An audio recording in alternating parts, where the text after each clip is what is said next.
Okay, welcome everyone. Welcome to the London School of Economics and this event on trust, the key to social cohesion. My name is Jean-Paul Faguet. I'm professor of the political economy of development in the Department of International Development here at the LSE, and also a research associate of the Latin America Center, which is co-hosting this along with the LSE Inequalities Institute. And I'm very pleased to introduce to you our main speaker and then two discussants. Phil Keefer is Principal Economic Advisor in the Institutions for Development sector of the Inter-American Development Bank. Before this, he served as a lead research economist in the Development Research Group at the World Bank. He's worked on a broad range of countries, from Bangladesh, Benin, and Brazil to Indonesia, Peru, and Pakistan, amongst many others, largely on questions of political incentives and economic development. His research has appeared in some of the top journals in the world, including, for example, the Quarterly Journal of Economics, as well as in political science, the American Political Science Review, which, let me tell you, is not an easy thing to do. He holds a PhD in economics from Washington University in St. Louis. Before turning it over to Phil, let me introduce our two discussants. Erin McFee is a UKRI Future Leaders Fellow leading the project Trust After Betrayal, Global Development Interventions in the Shadow of Organized Violence at the LSE's Latin America Center. She has a PhD in human development from the University of Chicago.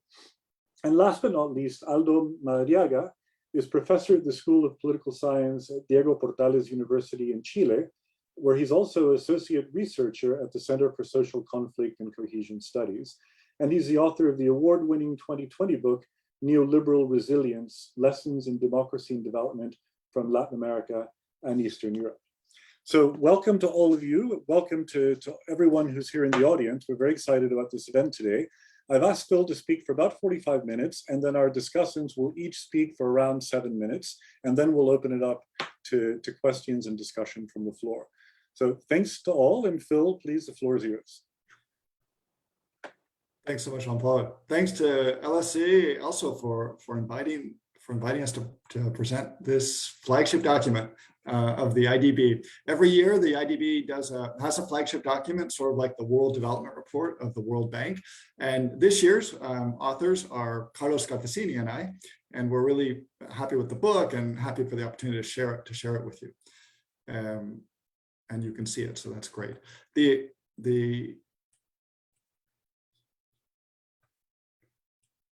So one issue is why we're writing this book, and there's two answers. One is that it's super pertinent in Latin America. So even before the pandemic, there was a lot of social unrest in the region. Since the pandemic, there's social unrest, and many people have talked about that unrest being linked to feelings of mistrust, for example. Usually mistrust towards governments, but we would like to argue that there are deeper issues than that. And why would an international development agency write about trust? We're not usually thought of as being in the business of building trust. We're not usually in the business of, seen as being in the business of sort of addressing social movements. But in fact, what we'd like to argue in the book, and what the literature really tells us as well, is that trust is intimately related to also to the traditional goals of development agencies, in particular to economic development. So if you think about specifics like the productivity of small and medium-sized enterprises, or the degree of informality and formality, or the quantity of investment in a country, the speed of innovation, participation in global value chains, all of those things are entirely tied up with different elements of trust, in addition to the kind of political phenomena that we observe. Of course, that leads us to a big question, which we had big discussions about with our colleagues right at the beginning of this project, which is, what do we mean by trust? We settled on a definition that we think has strong theoretical backing, and that also seems to move conveniently and plausibly from context to context where we think trust matters. So the definition we have for trust is it's the belief that others will not act opportunistically towards us. So what does that mean? It means that others, who are people, firms, governments, they don't do the following. They don't make promises they cannot keep. They don't renege on promises that they can keep, and they don't violate norms, social norms, to take advantage of those people who actually respect them. So with that definition in mind, how do we think about the issue of trust and development? So this is kind of the structure of the argument that we present in the book. Our ultimate goal as a development agency is inclusive growth. We want, accelerated, faster growth that benefits everyone, that lifts all boats. And trust affects that in two different ways. One is the direct path, which we've seen a lot of in the literature. This is not a new idea. From Ronald Coase to Francis Fukuyama to Douglas North, all of these people have argued for the importance of trust for economic activity. Because if you think of any economic activity, any economic exchange, it typically involves one party to rely on the assurances of another party. It could be credit, it could be the sale of a car, it could be investment, anything. It tends to require trust. And in the absence of trust, economic actors, people, firms, they have to take costly action to get over that trust barrier in order for the transaction to be consummated and for economic growth to proceed. But there's also an indirect route through which trust matters for growth. And we really highlight that in the book, and it's less often talked about. If you think about what else we need for growth besides trust, your mind immediately goes to the institutional environment of a country, to the public goods that a country provides that lay the groundwork for growth. Public goods like ports or roads, transportation networks, anything that you can think of that supports economic activity, but also institutions like protection of property rights, protection of contract rights, the even and just application of regulations that are efficient for the smooth functioning of a society and an economy. All of those things don't come from nowhere. They're the product of collective action of citizens. These are the product of citizens, perhaps working through their governments, but ultimately it requires the collective action of citizens to achieve these public goods and strong institutions. But what does that mean, the collective action of citizens? It means that every citizen needs to be sort of predisposed to make a small sacrifice or a larger sacrifice if it comes to paying taxes, that if everybody makes the sacrifice, will make everyone much better off than they would otherwise be. So that's the very essence of collective action. It requires citizenship. It requires the disposition of citizens to make these small sacrifices. And when are they going to do that? That's where trust comes in. They're much less likely to do that if they don't trust each other. So trust in other citizens is a big determinant of whether I will make these small sacrifices that will allow the manufacture of public goods, that will allow the maintenance of strong institutions. Because if I don't trust other citizens, it means I expect that they're going to free ride on my contributions. And so I'm going to make a contribution, no one else will. The public good will not be provided, the strong institutions will not survive. And so that's a bad equilibrium. So that's the indirect way in which trust influences inclusive growth. So we have a lot of data. This is well-known data, actually. It's not just in this book, about the situation of trust in the region and in the world. So the first message is everyone should be paying attention to this book, not just people interested in Latin America, because if you look at the bars for the rest of the world or for the OECD, you see trust is a problem everywhere. 1 out of 5 people in the world trust others. So the question here is interpersonal trust. How much do you trust other people in your community, in your society? So in the whole world, that's not Latin America, the number is 1 out of 5. In the OECD, so the richest countries of the world, the answer is 2 out of 5. And in Latin America, unfortunately, the answer is 1 out of 10. So Latin America has a severe problem with trust, but the whole world has a problem with trust. And there's lessons in this book really for the whole world. This is not a new problem. Anywhere. It's definitely not a new problem in Latin America. It's not like the pandemic caused a drop in trust. It's not like some recent political changes caused a loss of trust. It's not like the emergence of social media has caused a loss of trust. Latin America has been persistently low in trust measures since trust measures began to be collected back in the early 1980s. Although the countries that are covered are varying, because in the beginning there weren't that many countries, the general idea is trust has pretty much always been low compared to the rest of the world. And also, differently than the rest of the world, there's been more evidence of decline, if not a dramatic decline, in Latin America over the last couple of decades compared to the rest of the world, which seems relatively stable or possibly in some circumstances even increasing. We don't really have an explanation for these movements over time. What really concerns us is sort of these persistent low levels. So the phenomena extends to government. This is a different kind of question, so the scale is different. But again, we see a problem in the whole world. So the rest of the world that's not Latin America, only 1 out of 2 people trust their government. In the OECD, it's 2 out of 5 people trust their government. 3 out of 5 people do not. In Latin America, it's about 1 out of 3 people trust their government, and 2 out of 3 do not. So has big implications that we go to a lot of effort to explore for the quality of public policy, for the public goods that countries have, and for just the nature of society in general. So why is it the trust is low? It's a very difficult question to answer, and we do not answer it in the book, but there's a lot of interesting theory and a lot of interesting studies that bear on the issue. So we can't conclusively say, what is the problem with Latin America and why does it exist? But we can say that some things are bound to be important and we need to investigate those in the future, and we need to investigate those as potential public policy responses to the problem of trust. So if you think about our definition of trust, which is the fear of opportunistic behavior by others, we can ask, when is that fear highest? When is the fear greatest that others will take advantage of us? Well, one is when is the presence of information asymmetries, when they know a lot more than we do about key circumstances. So a government knows a lot more about whether a bad economic outcome is caused by an economic shock, or whether it's caused by the government taking advantage of people and taking rents and making bad decisions. The people don't know that, so they're not informed. There's an information asymmetry there. So they assume that the government will take advantage of them, and therefore they assume that in a low trust environment, when this information asymmetry exists, they will assume that a bad outcome is a government taking advantage of them with bad public policies. They won't, because they know that would be the incentive of the government to do. So in the presence of asymmetric information, trust falls. But it's not only a political question.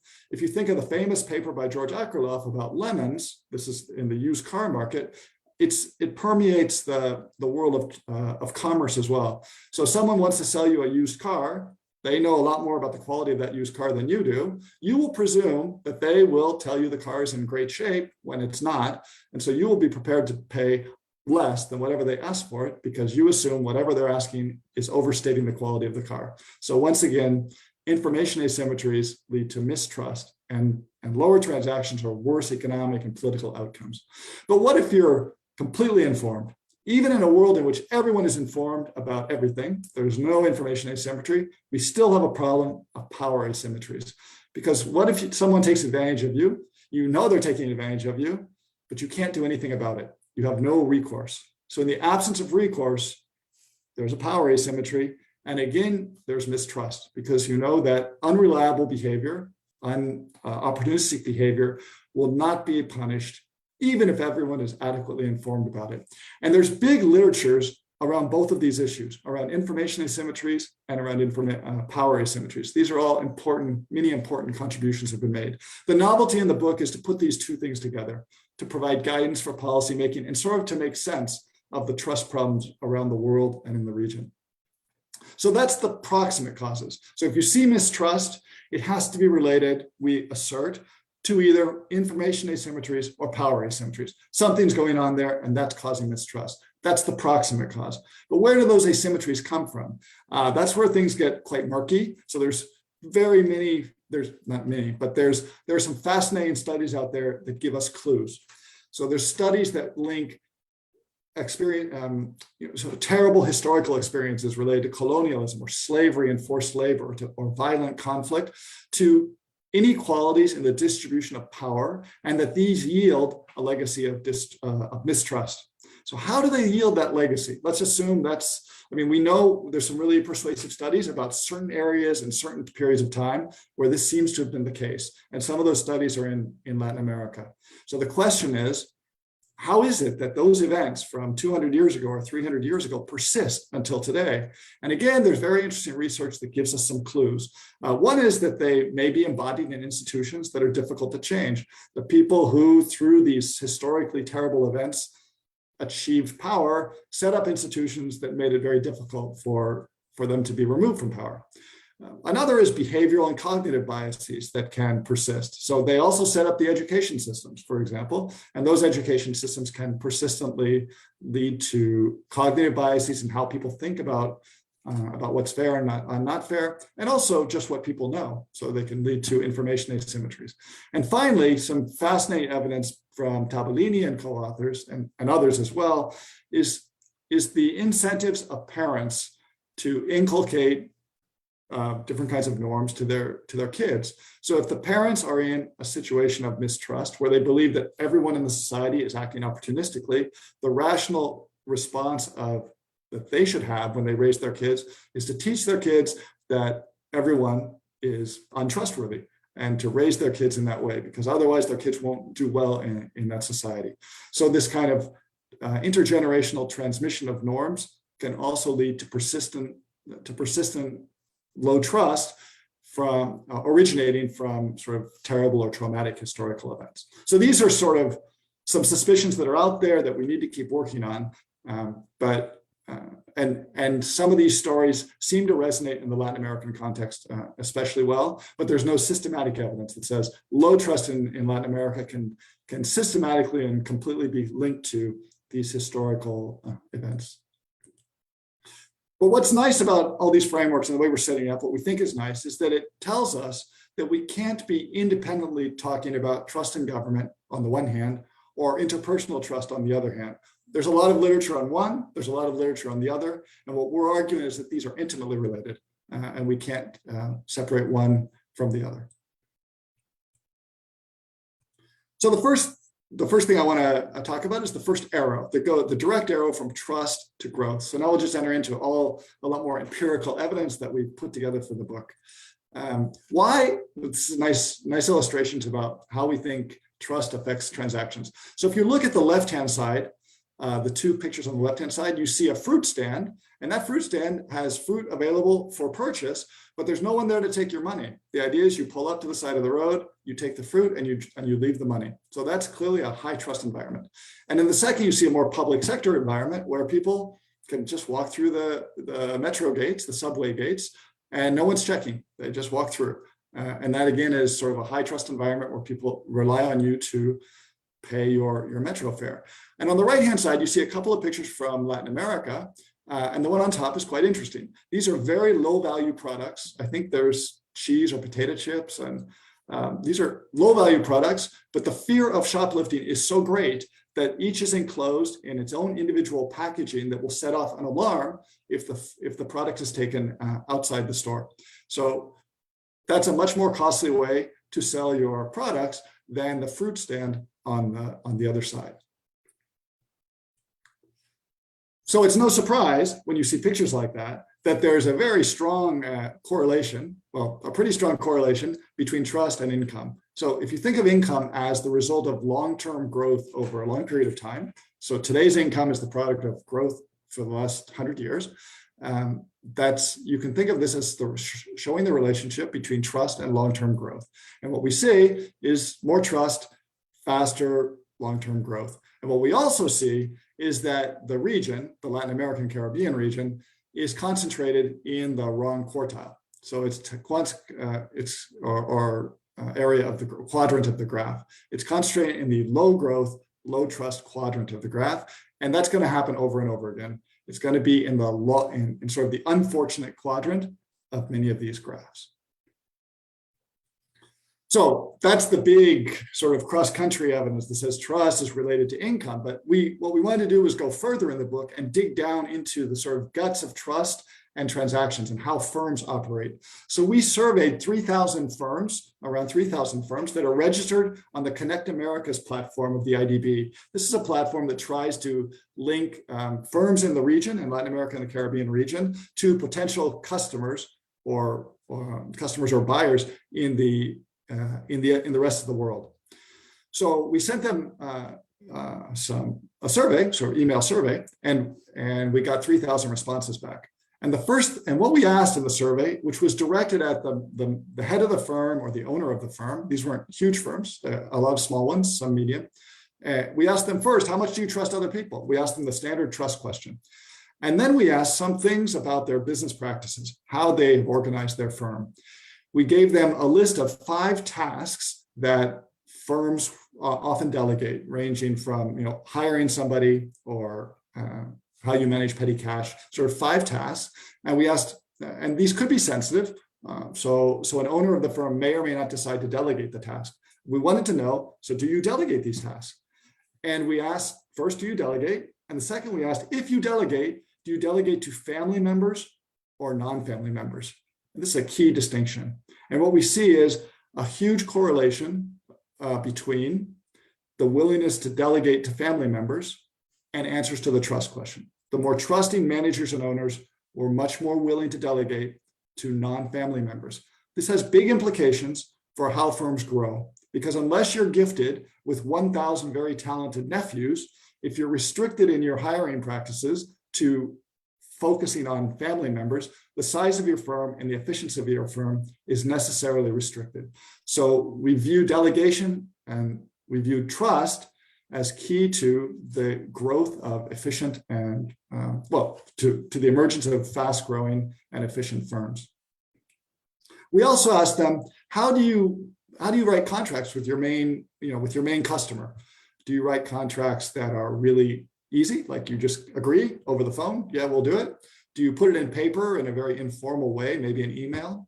Do you write a formal contract that's formal but straightforward? Or do you write complex contracts where you try to elaborately identify all possible contingencies and assign responsibility in the event of every contingency to the respective party?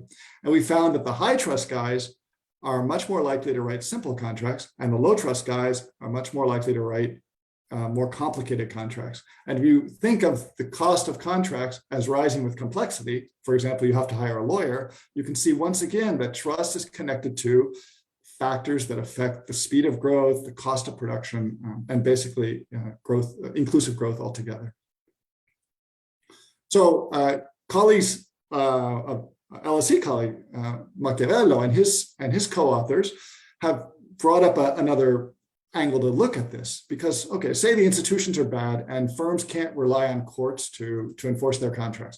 Well, they can use relational contracts. They can sort of use relational contracts to create a self-enforcing environment so that economic activity can persist even in an environment of mistrust.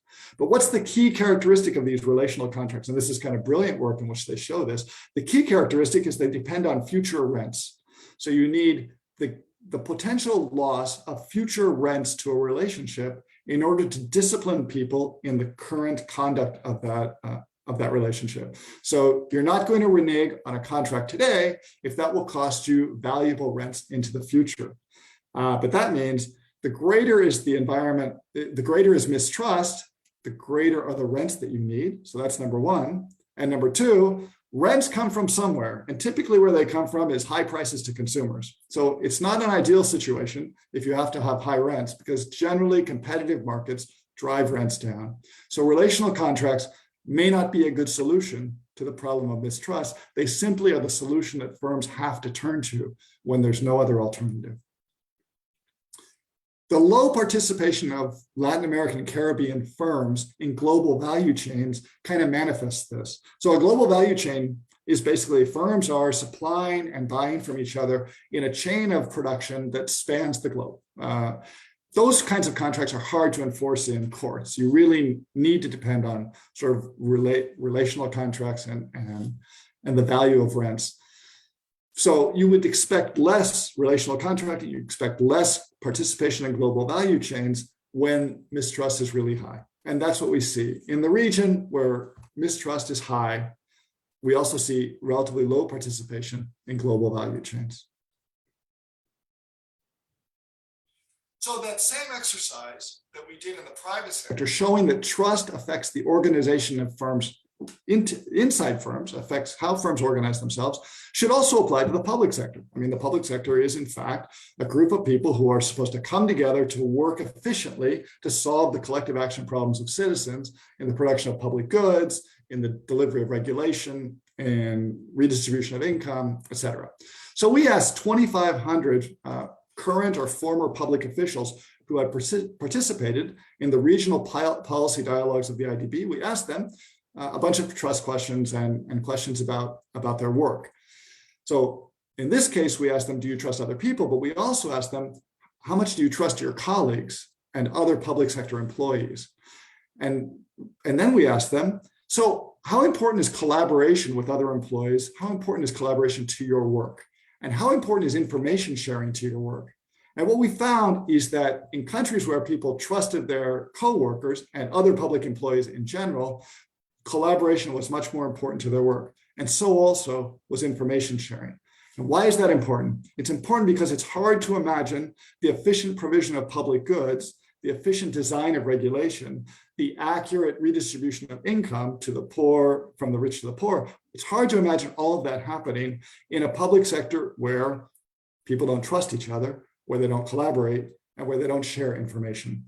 And as evidence of that, we sort of link those averages of trust in other public employees to other indicators of the quality of innovation in a country, in a government, and the quality of regulation. So the left-hand side graph tells us something about innovation because it's the extent of e-government developments or digital government development in countries.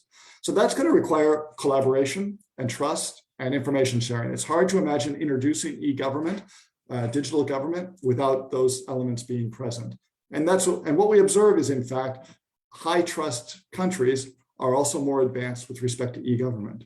And we say the same on regulation. The quality of regulation is higher in the presence of, in those countries where public sector officials have higher levels of trust in each other. So now let me turn to the indirect path through which trust influences inclusive growth. So the argument that atomized citizens have a hard time getting, acting collectively and holding government accountable is not new. There's a famous philosopher who toured the United States in the early 19th century named Alexis de Tocqueville, and he made this point. And Robert Putnam made the point very strongly again in the late 20th century. If atomized citizens who are separate from each other, who do not come together, they can't demand better policies. They can't come together to vote for better policies, for better candidates, and they can't hold governments accountable for failure, for just bad policies or for rent seeking and corruption.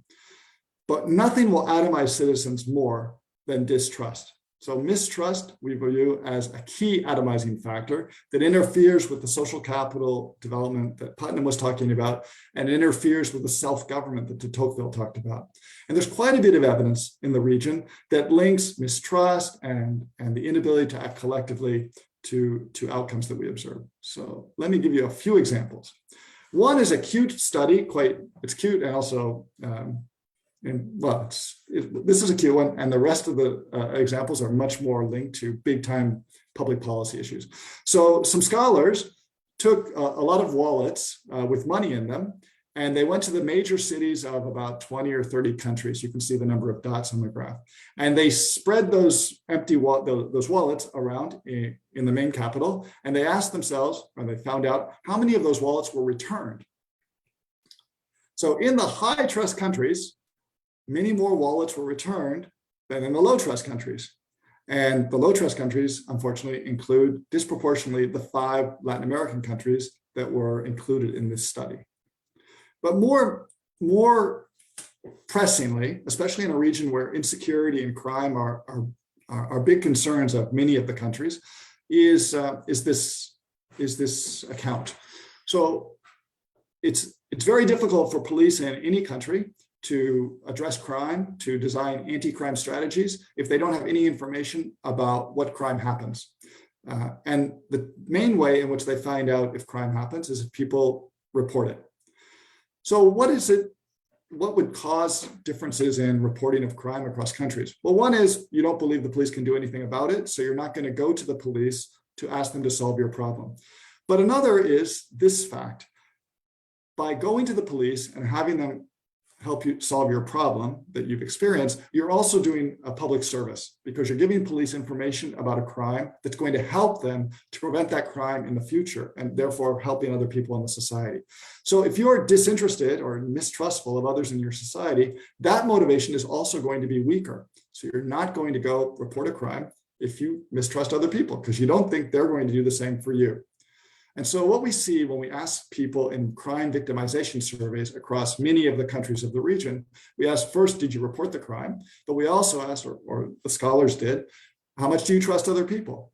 So the low trust people were much less likely to report the crime. So this has big implications for the efficacy of public safety, public policies that deal with public safety. Informality is another huge concern of the region. It has the highest rates of informality in the world. In certain countries, extremely high, like Peru. And so again, you can see informality in two different ways. One way you might see informality is it's the result of sort of firms not abiding by terribly inefficient and onerous regulations that have emerged out of rent seeking or out of carelessness or incompetence. And that's relevant to trust through the indirect route, because what kind of society will yield poor quality regulations that lead firms to go into the informal sector? Well, those would be societies where citizens cannot act collectively because they don't trust each other to demand better regulations.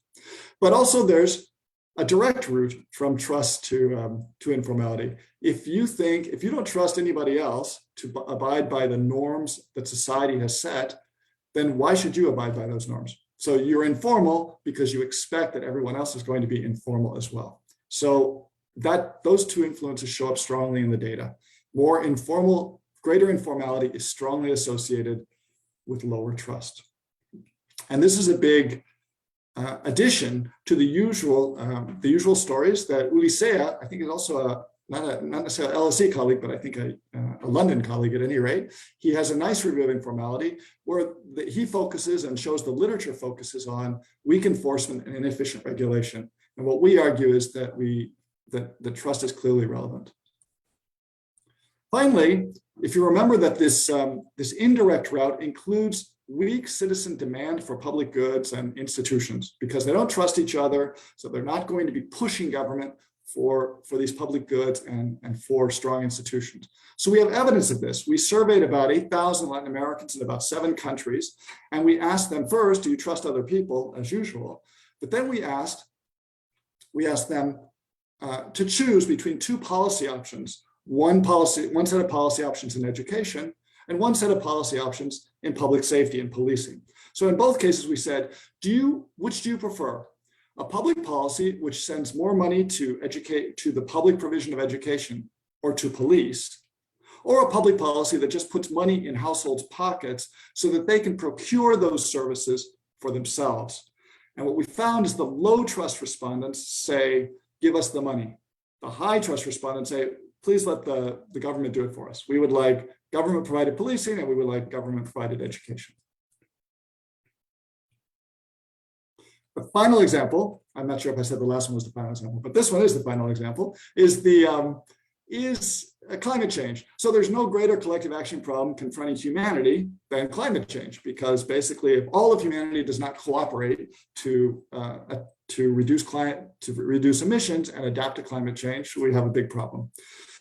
So at the global level, the collective action problems are well understood and we're living through them every day. But these also persist at a local level because some climate change has local effects, and some sources of climate change have local effects, such as pollution, or air pollution. So one city that's notorious for air pollution in the region is Mexico City, and what we did was run a survey experiment in Mexico City, or not just a survey, and the question was, do you support a tax to improve air quality in Mexico City?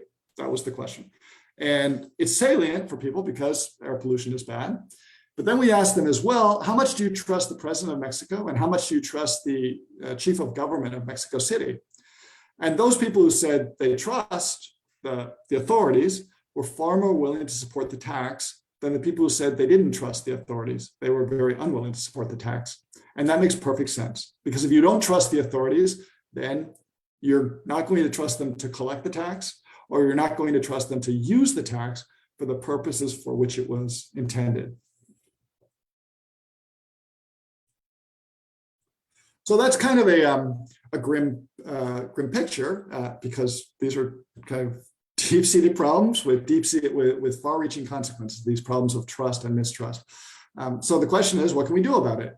And we think it is difficult, but then it occurred to us that these two pillars provide guidance to policymakers, the pillars of information asymmetry and power asymmetry, because governments have within their reach the capacity to if not eliminate totally, to soften information asymmetries and also to avoid or mitigate power asymmetries. On the one hand, we see many reforms that inform governments have undertaken already. And also we know that we can view the institutional reform agenda, which international development agencies and countries have been thinking about for decades. We can think of that institutional reform agenda as aimed at solving power asymmetries, as putting everyone on a level playing field. And I'll show you how that might work. With respect to information, it's impossible for governments to make promises or for candidates to make promises that they will do certain things if there's no information about those things that citizens can look at. So it's hard to promise to improve education, for example, if nobody has information about test scores in schools. It's hard to promise to improve healthcare if nobody has information about mortality rates in hospitals. It's hard to promise to improve crime if people can't know how the crime is in their neighborhood compared to other neighborhoods. And it's hard to improve the quality of sort of governance overall in decentralized countries if no one knows the performance of subnational governments. So it's essential, if governments are going to do what we think is really important, which is to make promises, communicate those promises, keep the promises, and communicate that they've kept those promises, it's essential that there be basic information about government performance out there. So that's key. And what's the evidence that could be key? Well, here's Carlos did a study in Buenos Aires. The mayor of Buenos Aires at that time had, as he took office, he put up a website in which he said, here's 50 things that I'm going to get done. And this is examples of how specific he was. 1,000 more police officers on the street, 12 sports centers, 20,000 families will become homeowners. This is quite monitorable information. And then as in the course of his mandate, he informed people about where these promises stood. So Carlos did a survey experiment in which he gave some people information about promises that had been fulfilled and other people information about promises that had not quite been fulfilled. And there's a huge difference in evaluations of the mayor of the government of Buenos Aires, depending on which information they got. So this isn't telling us what we really need to know, which is, does an information setup like this just generally build trust? But it does tell us that the information makes a difference, because the ones who got the good information were far more likely to trust the government than the ones who got the bad information. They were also far more likely to say the government was competent, benevolent, honest, and that they had confidence in it. So what about the power asymmetries? So I think there's a lot of evidence, and I've just touched on the tip of the iceberg, basically, of the evidence about information and its power to change outcomes. But the other half of the equation, the second pillar, relates to power asymmetries. What can we do about those? So as international agencies, not a huge amount until you think about it a little more. So what we know in general, in the cross-country evidence, is that measures of rule of law, so think of the rule of law as sort of the equal application of law towards all. So it's kind of a level playing field, and it's predictable, and no one's surprised, and no one's treated unfairly. That would kind of be a rough and ready definition of the rule of law. And the rule of law is much higher in high trust countries and lower in low trust countries. And again, we see the problematic quadrant in this graph. That's great, but every time you talk about the rule of law with anybody, including the people who write the most about it, you say, okay, what do we do about it? How do you fix the rule of law? Okay, so that's very hard. But then you think about the specific things that we often do, the specific reform efforts that governments often undertake, and you realize those are linked to the rule of law, but nobody really talks about it. So let's think about tax administration reform, which is a big issue in Latin America and the Caribbean. We usually think about that as solving a problem of tax collection. So you have countries that are undertaking fiscally unsustainable policies. They need to restore their fiscal sustainability and avoid tremendous volatility. And one way to do that is to improve tax administration and cut down on evasion. So clearly, that is an important motivation to do tax administration reform. But you can think of tax administration reform as serving another objective, because what does it usually consist of? It consists of making sure that everyone adheres to their obligations under the tax laws. So it really is about the even, just, transparent application of the tax law to everyone who is subject to it. So there's no special treatment of anyone. In that sense, it's directly improving the rule of law. And it's also directly increasing feelings of citizenship, because now people can trust that other people will contribute to their fair share to the provision of public goods and strong institutions. Another example of things we do all the time, but we don't think of their broader, bigger consequences, is the nuts and bolts of public sector reform. So typically, governments, a candidate will say, I promise to improve all of these outcomes. And then the candidate gets into office and encounters a public sector that's kind of dysfunctional. He can't use the public sector. He can't turn it on to make it do what he promised. So it's very hard to fulfill his promises. Why can't it do what he promised? Probably because the financial management systems inside the public sector are not informative. The human resources institutions inside the public sector do not attract the right people and don't encourage them to do the right things, just for example. So when we think about, typically, historically, when we think about reforming financial management in the public sector or human resources, which are really kind of very dry themes, we usually think of them as improving efficiency. We want value for money, but they have another fundamental role, which is to enable politicians, governments, to fulfill their promises. So with that, I hope to leave you on a slightly more positive and upbeat note that there are big problems with trust, not just in Latin America, in the whole world. These trickle down into every aspect of the way firms work, the way public sectors work, the way organizations work, but there are responses. Some of them are not new, and some of them are. And they may not attack the whole problem, but they seem to be a very productive way to chip away at mistrust and really eventually build social cohesion and accelerate growth in Latin America, the Caribbean, and hopefully the world. So with that, thank you very much. Excellent. Thank you so much, Phil. That was very, very interesting. And now I'm going to turn first to Erin and then to Aldo for discussion. Erin, the floor is yours. Let me just share my screen. Great. So I'm going to drill down on many of the themes that Phil just talked about with one country example in particular, and that's Colombia. So first of all, I'd like to thank the event staff for putting all of this together. There was quite a lot of behind the scenes work, and also the Department of International Development and my home at LSE, the Latin American Caribbean Center. So the proposition that I'm making here today is pretty straightforward. By examining the micro processes of everyday interactions, we can better understand how these dynamics play out at a systems level.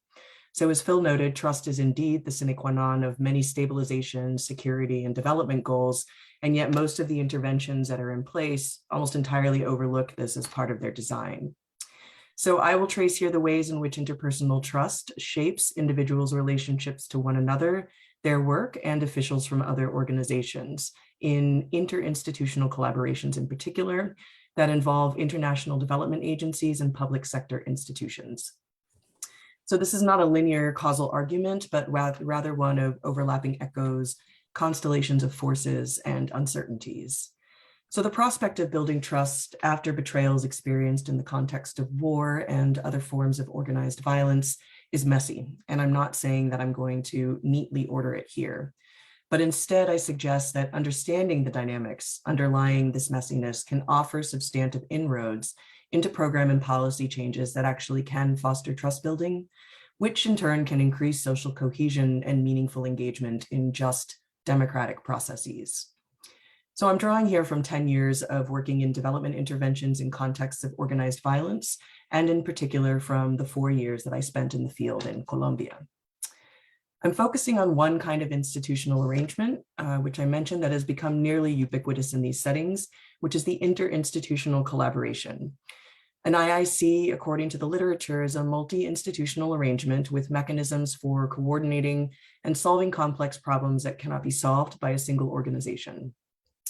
It represents the creation of interdependence among institutions to exchange knowledge and technologies and deliberatively and collaboratively act, produce, and serve their beneficiary populations. Relationships within the arrangement are intended to be bidirectional, active, and to employ a fluid dialogue process. They can be both vertical and horizontal in nature and employ a broad range of actors.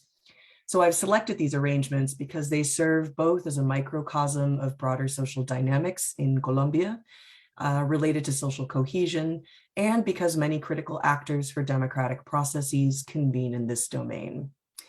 These arrangements would fall under what Phil and his colleagues refer to as the indirect pathways and opportunities for building trust. So the working definition that I'm using, which is based on the references that you see at the bottom of the screen for social cohesion, is the following. So it's a phenomenon that correlates with socioeconomic transformation and equality and refers to social relations that result in horizontal, so interpersonal and group, and vertical, citizens in the state, membership to societal subgroups where that membership is mediated by degrees of trust. So mistrust in Latin America has deep roots, as this quote by author Luis Noriega might suggest, in which he says that a man must, quote, assume the consequences of having made the mistake to decide to trust. And the title of this novel is appropriately Reasons to Mistrust Your Neighbors. So as Phil showed, Latin America in particular struggles with trust. And within that, Colombia also ranks dramatically high or low on the list according to the LAPOP survey in recent years. Mistrust emerges between institutions and actors, in part because of a perceived need to compete for limited resources. But it also builds on long, contextually embedded histories of betrayal and magnifies the challenges presented to developing and implementing comprehensive public policy initiatives. So factors that can contribute to mistrust include corruption, highly fluid and unstable political context, and rapid shifts in public policy priorities. The work of international development agencies generally bears descriptors of, quote, institutional strengthening and technical support, but officials implicitly recognize that these are not the affect-free, apolitical propositions that their names might suggest. Mistrust among institutional counterparts can stem from a variety of cultural, historical, interpersonal, and interinstitutional dynamics. Highly fluid political contexts and their subsequent shifting priorities can generate a great deal of uncertainty among technical committees and on-the-ground implementers involved in the operations. Taken together, what emerges is a climate in which officials prefer to work alone than to have their ideas or interests potentially stolen from them. Little to no communication occurs among agencies with related mandates, and as Phil noted, information and power asymmetries persist and feed into cycles of mistrust. These coordination challenges only amplify outside of the metropolitan centers of the country. Acute mistrust manifests as a perception of collaboration as a significant professional, personal, and institutional risk. Understanding that may be viewed as such can help with assessments and strategies for trust building. So quickly in sum, resource scarcity does play a role, but it is not the determining factor of mistrust in IICs in Latin American contexts. IICs do require trust to function, and this functioning is necessary to achieve complex missions and mandates. Successful implementation of these missions and mandates can foster citizen state and trust in the state, social cohesion, democratic processes, and protections. And consistent with Phil and his colleagues' findings, long histories of interpersonal mistrust, transmission of practices and affects that reproduce mistrust, and uncertain and risky political and socioeconomic climates amplify standard challenges to interinstitutional collaborations. So I wanted to offer a few very specific policy and program recommendations. So trust building even from scratch, let alone after perceptions of wrongdoing or experiences of betrayal, is a long and arduous process, especially against the backdrop of violent oppression, profound inequality, and failing to protect social leaders. But it is nonetheless possible. These recommendations are intended to contribute to that effort and strengthen social cohesion both horizontally, so among IIC partners, and also vertically, throughout the organizational hierarchy, between institutions and citizens, and between metropolitan centers and those areas outside of them. At the programmatic level, I recommend pilot projects specifically intended to improve the collaborative capacity and climate of trust in IIC arrangements. For example, collectively developing a leadership training module for collaborators that can be institutionalized after project completion, or working with institutional counterparts to design performance evaluation processes that create professional incentives for collaboration. Adapt pilot initiatives to the context and stakeholder needs, and measure impact both quantitatively and qualitatively. For example, assessing cost savings, increased donor support and interest, interpersonal trust narratives, and conflict management capabilities. On the topic of promises, which Phil also raised, leaders should emphasize the fact that fulfilling commitments is primordial and lead by example. The importance of completing milestones cannot be overstated, especially in a context like Colombia and many of the countries that Phil mentioned in Latin America. Collaborative work can contribute to build, when done right, can contribute to building a culture of cumplimiento or compliance in the public sector more broadly. In all of this, it is critical to acknowledge the fact that well-functioning IICs occur by design. Convening the right people to the table is necessary, but it is entirely insufficient. Strong collaborative relationships tend to bear, among other things, the following qualities. So mutual recognition of the value of participants' experiences and expertise, low perceived threat by others, sufficient financial and technical resources, patience, persistence and flexibility, discretion with managing sensitive information, positive collaboration histories, and trustworthiness. Those who have had poor experiences with IICs in the past may require extra support, or they may simply be individuals who are just not disposed towards collaborative work. So do be intentional about the people that you select for IIC engagement when the time comes. The logic behind these recommendations is that these actors have, both in their own lives and more importantly, with the everyday citizens that they encounter in their work, the opportunity to change cultures in terms of interpersonal trust and trust in the state. Institutional actors may lay each stone in the pathway forward, but it is the citizens and their families and their communities who are the binding agents that will or will not hold them together. So in line with Phil and his colleagues' findings, I'm arguing that interpersonal trust and trust in institutions are inextricably intertwined. So these are just obviously a few thoughts of a much larger conversation. I'd like to thank you for your time today and look forward to the Q&A. Thank you. Excellent. Thank you, Erin. And now I'll hand over to Aldo Madariaga, please.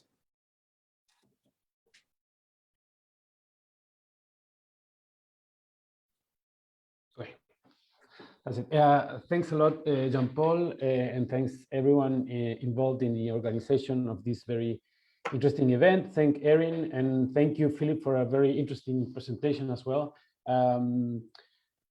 I'm going to make a few comments on the presentation of Philip and also relate to one specific case study, which is Chile and the recent experience of this country. Many of you, Philip had a picture of it, of the social unrest of a few years ago, and many of you may be aware of the process that has been ongoing since then of reforms and political renewing political institutions through what is now a constitutional assembly. So I will draw a few examples from this to illustrate some of the points that I will comment on Phil's presentation. First of all, I would like to say, Philip, I am really glad to hear your presentation and about this work. I think this is really excellent work. The fact that an institution like the IDB is talking about economic development related to trust and social cohesion is a huge step forward in our ability to understand what really is driving economic development, and also you also mentioned, and I'm happy about this too, political stability. So the close relationship between economic development and political stability, and also underneath that the importance of these social variables or social factors that sometimes we forget, right? But they're there, we see them every day, We can talk about it with many different personal experiences, but many times we forget when we're trying to understand these things. So I really like the focus, and you provide many examples and good data to support your vision and your recommendations. I'm going to give mostly two critical remarks, comments, questions, so that we can foster a dialogue and think a little bit further where this is heading. The first thing that comes to mind to me is you're talking about trust, particularly centered around norms, rules, and promises, right? But I was thinking, what happens when you were saying, you need policies, you need new institutions to build that the type of trust that we need to foster development. But what happens when you already lost trust in institutions or regulations more generally? So it's actually it's kind of deceptive if you're going to put new reforms or propose new institutions when people already don't trust institutions in general. So what happens there? And I think you need to think more about collective action then, and how different groups in society are trying to express themselves and express their sort of lack of trust in different ways. And when thinking about collective action, I really think that you have a prisoner's dilemma there, right? If you think about these instances of mobilization that we have seen throughout the region in the past couple of years, you see a huge amount of masses of citizens protesting and trying to, for different things, but demanding social policies, demanding different type of things, and then an elite that you would say is capable of, in a way, providing different types of things, a political elite, an economic elite, if you think about taxation, if you think about different types of policies. And the question is, who gives in first, right? Who, if the citizens stop demanding or, stop going to the streets to protest and have a little bit of patience, or it is the elites who start saying, look, we will allow higher taxation, or governments, we will allow, anyways, political reforms or whatever. And I really think that the role of elites is key here, and I don't see that with that importance in what you presented. And elites are there not just because they have been successful in retaining or in arriving to political positions of political power or of economic power by way of their own merits, but there's a lot of, we know, discrimination going on, in social discrimination, cultural discrimination, political discrimination, that makes these elites and allows them to retain this position in time.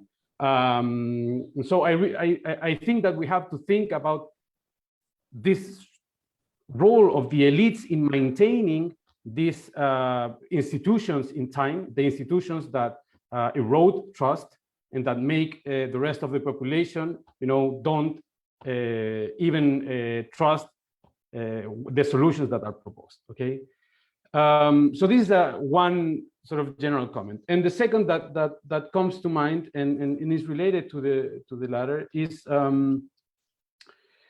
that the focus of your approach on trust is very much into comes from economics, institutional economics, that is a very specific perspective on institutions and trust, right? And you talk about trust in terms of rational actors and incentives, and I think that's part of the story, but I think that misses an important part of the story, which comes from other disciplines like sociology or political science.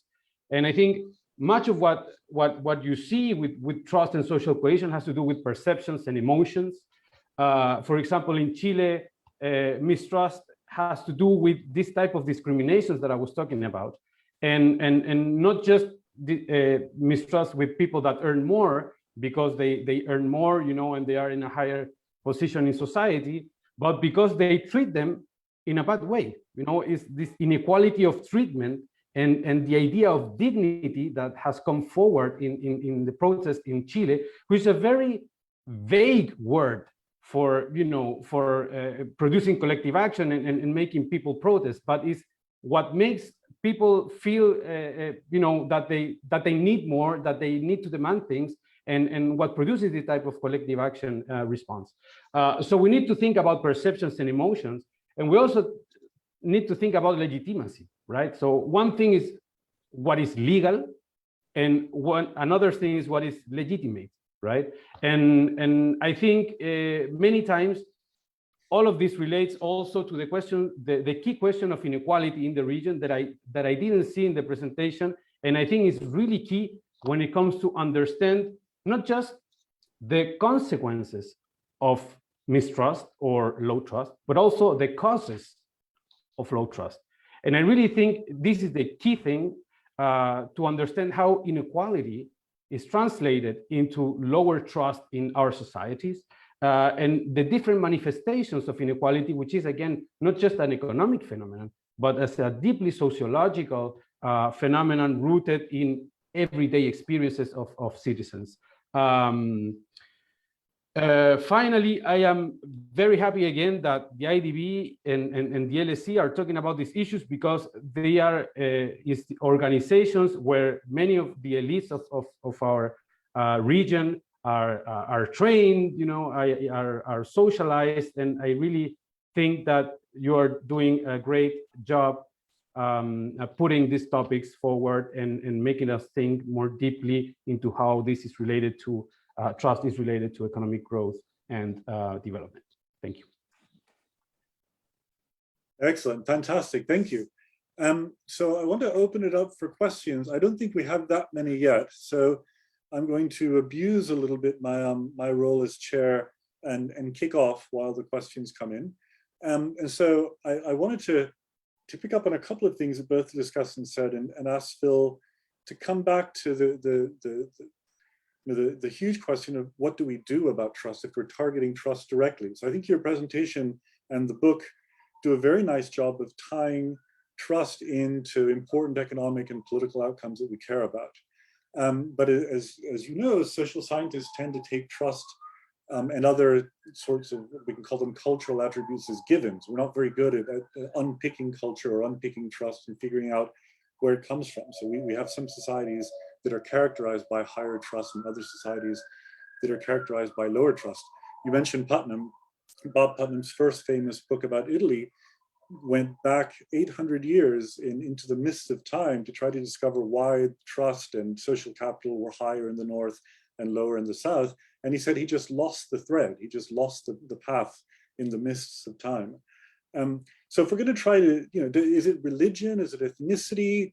Is it inequality, as Aldo just mentioned? Is it history? If we're going to try to do something to improve trust in society, to then get some of those improved economic and political outcomes, how do we do that? You mentioned something about that, but if I could ask you to develop it a bit further, Phil.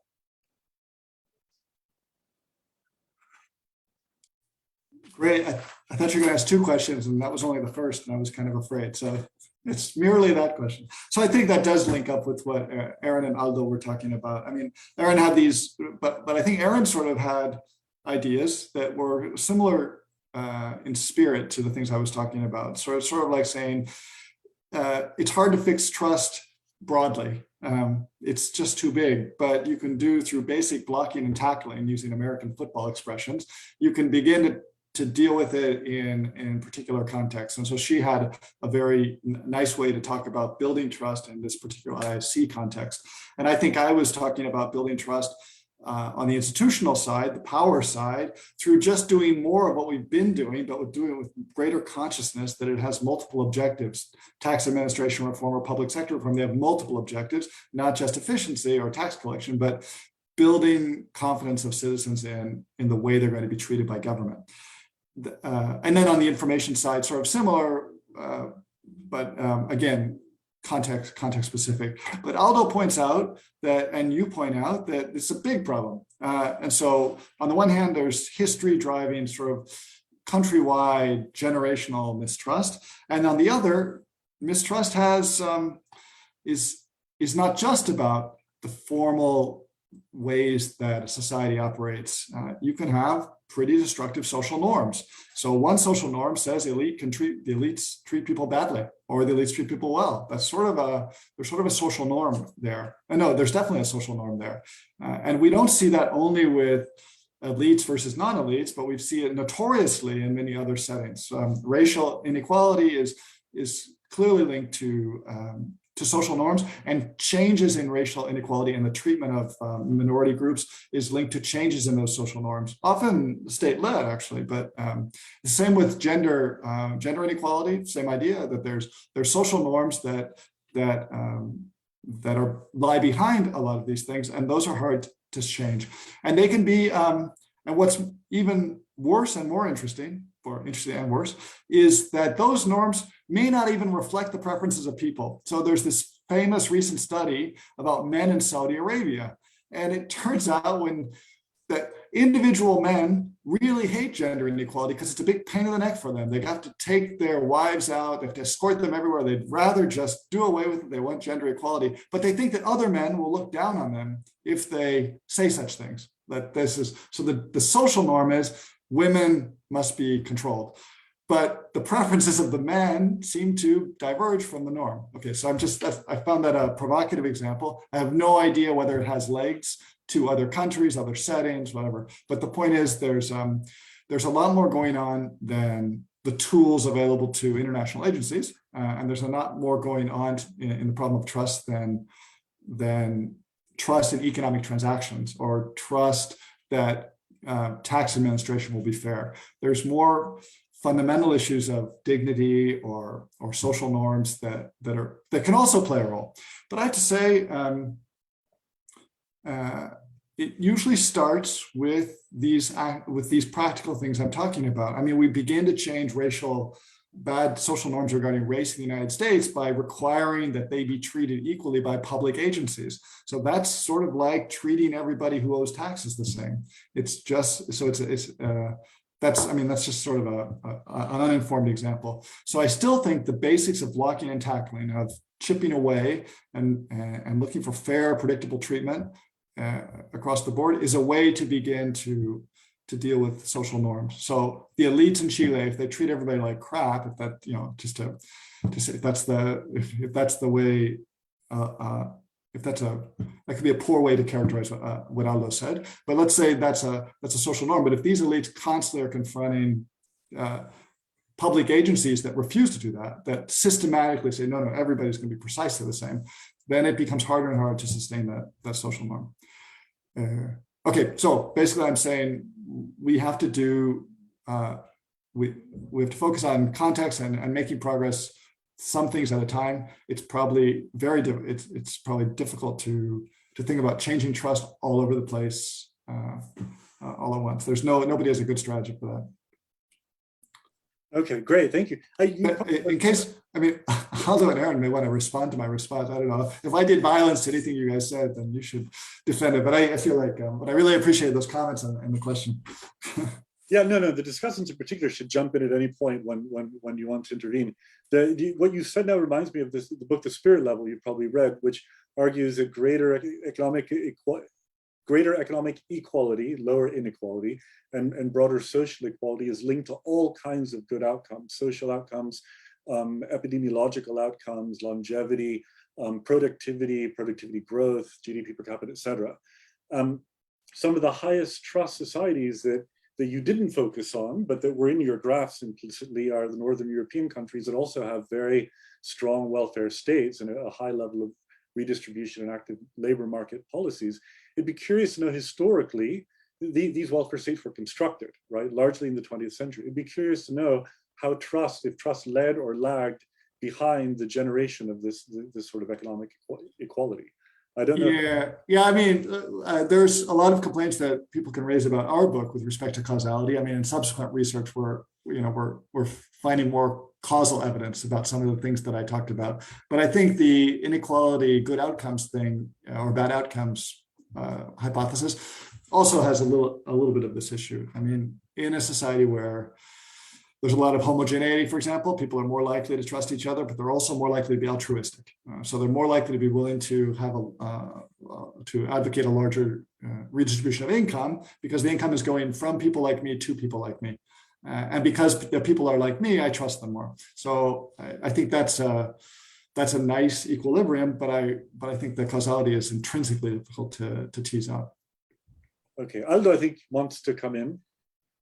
Yes, if I may, just to comment on Phil's reply to my comments, I think this type of sort of social norms are also very important in the context of firms and that you were mentioning. I mean, for example, you were saying firms may be informal because they don't believe in regulations, or regulations are bad and therefore they jump over regulations, but they may also be informal because they don't want to give contracts to their workers because they may feel they don't deserve them, right?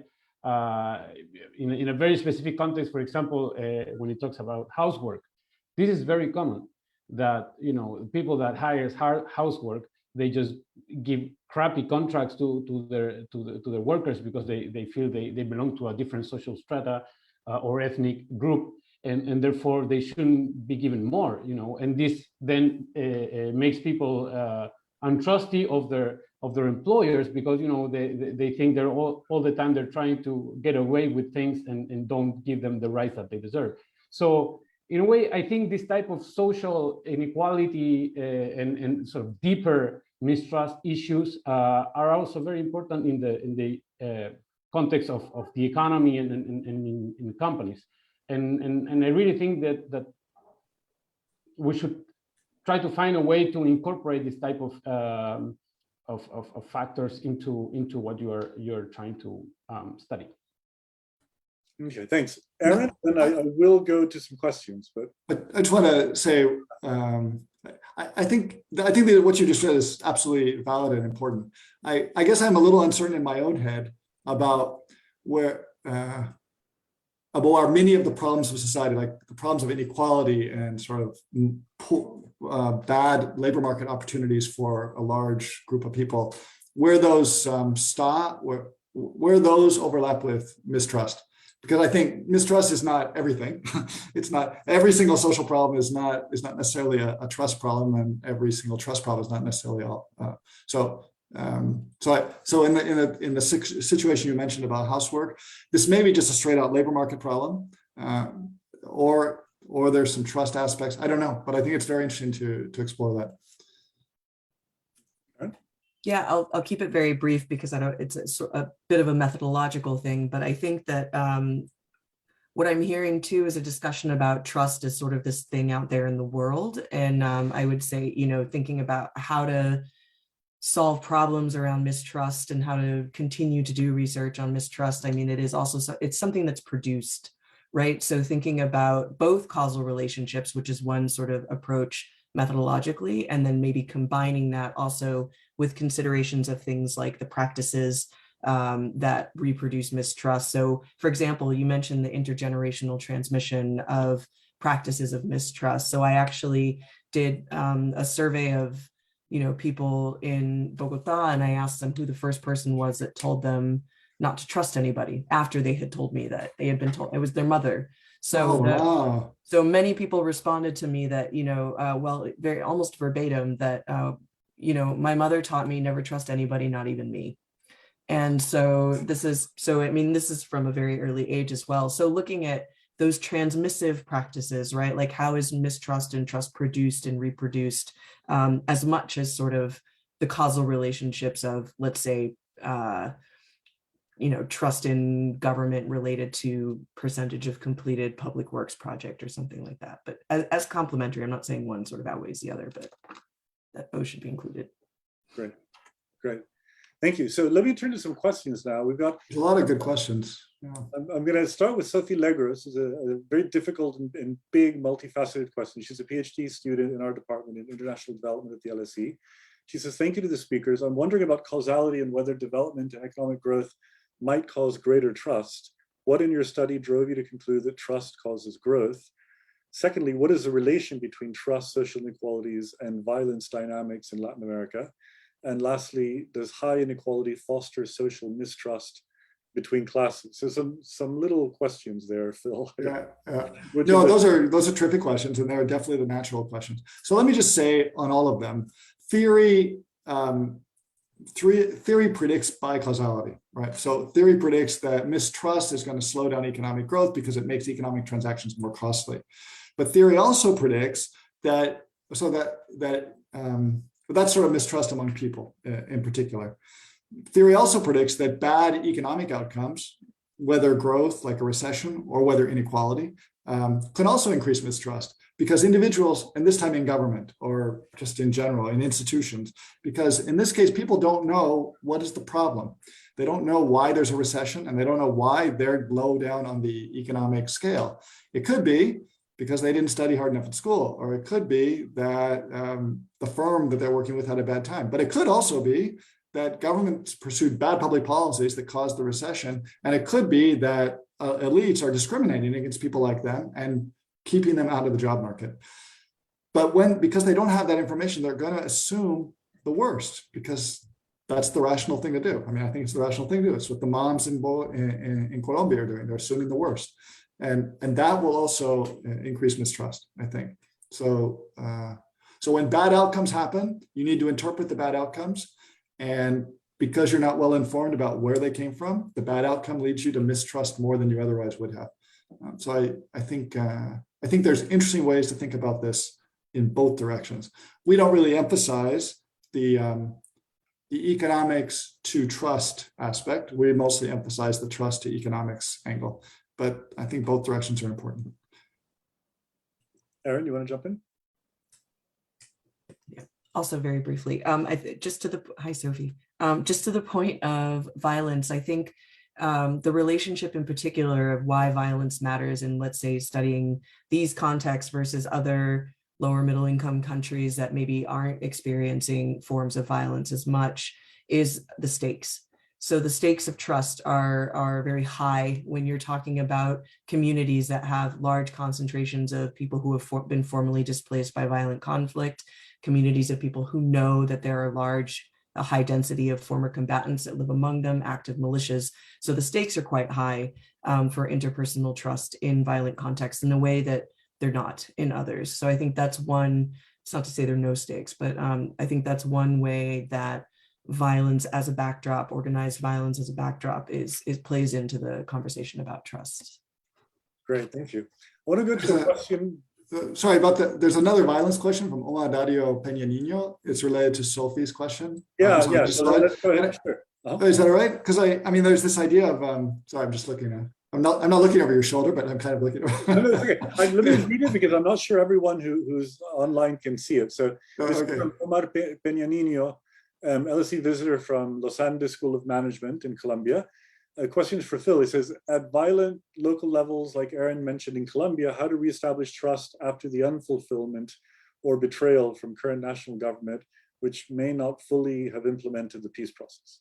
So look, I can't speak about Colombia in particular, both out of not enough information and out of like where I work. So but there's this general issue that what's the general problem that we're worried about? We're worried about ungoverned spaces, where bad actors can sort of take over. And one way that bad actors can take over is by sort of supplementing government. They either don't confront organized resistance to their activities, which is normally like police or something like that, because the state is empty. And they can also increase their attractiveness to locals by doing stuff or by coercion, whatever. But sometimes it's not just coercion, it's also, we can solve some of your problems.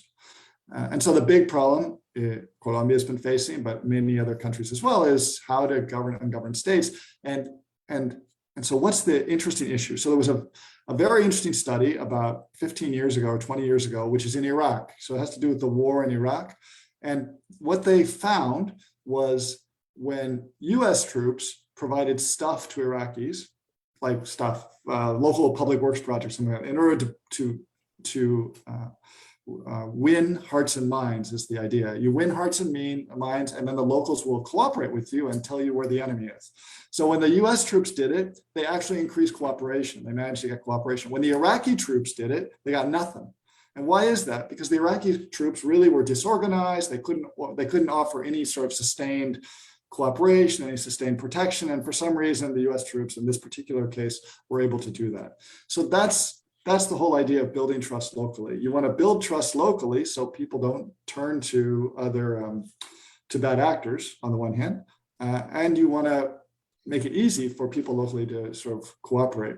So I don't think that's really answering these questions exactly, but it's but I think it's putting the focus on exactly where the problem is. The focus of the problem has to be on the local people whose existences are precarious, who are vulnerable to bad actors, and how to strengthen their position vis-a-vis those bad actors and make it easier. And that involves the state, surely involves the state making promises to protect them into the future.